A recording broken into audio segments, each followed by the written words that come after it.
In this episode of Lost Gems Revisited, Sega searches for an answer to Nintendo's Zelda franchise. We dig up Beyond Oasis on Lost Gems Revisited, Episode 2.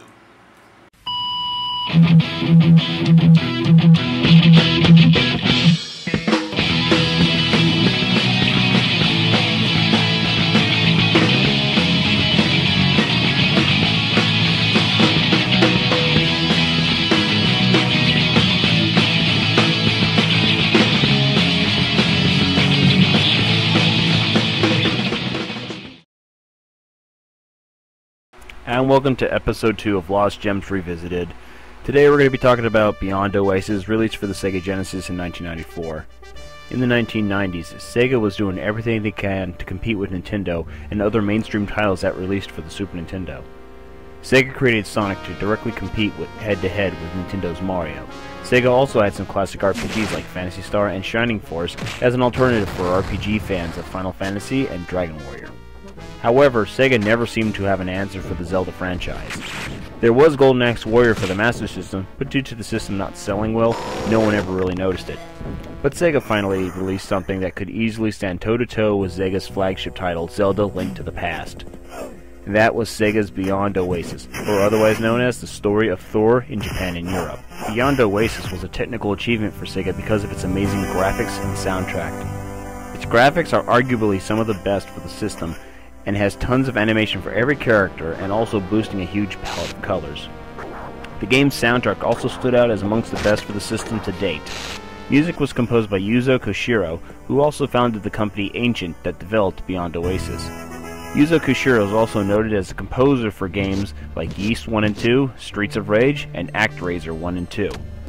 Now, aside from the great graphics and beautifully composed music, Oasis's gameplay is definitely among the best of its genre, even expanding on elements that weren't in Zelda: Link to the Past. Granted, item and spell collecting to advance farther into the game is something that all action-adventure games have, but Beyond Oasis at least makes it feel fresh and new. The powers you collect come from elemental spirits that have a range of abilities to aid you. Efreet is a fire element that not only deals heavy fire damage, can also burn away certain objects that block your path.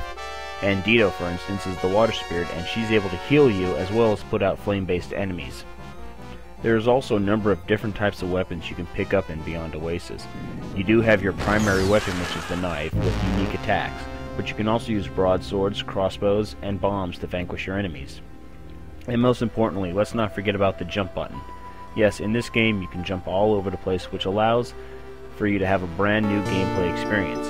Timing your jumps is essential if you want to take out bosses, flying enemies, or complete puzzles. And I feel this is one of the elements that allows Beyond Oasis to stand side by side with Zelda: Link to the Past. Now, the story for Beyond Oasis centers on a never-ending war between a gold and silver armlet, both holding incredible powers.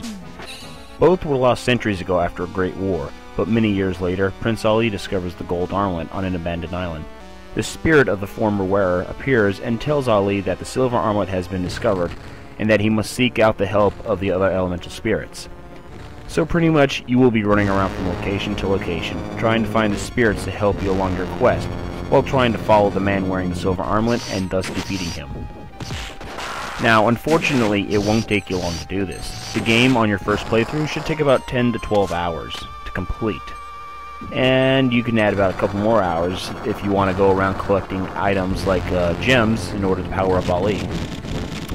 Overall, the game is a worthwhile experience. Beyond Oasis is easily one of the best games I've ever played, and now thanks to the Wii's Virtual Console, you won't have to hunt down a copy for your Genesis. Unless you're like me and you love collecting classic games. So get ready to spend about $30 on eBay for a hard copy. Now, there was a sequel for Beyond Oasis released for the Sega Saturn in 1996 called Legend of Oasis, or Story of Thor 2. Legend of Oasis is in fact a prequel to the first game and follows, once again, the war between the gold and silver armlet. Thanks to the Sega Saturn's increased processing power, Legend of Oasis has better graphics, bigger enemies, orchestrated music, and a much bigger world to explore than Beyond Oasis. And this one is a little bit harder to obtain because people on eBay will fight diligently for this game.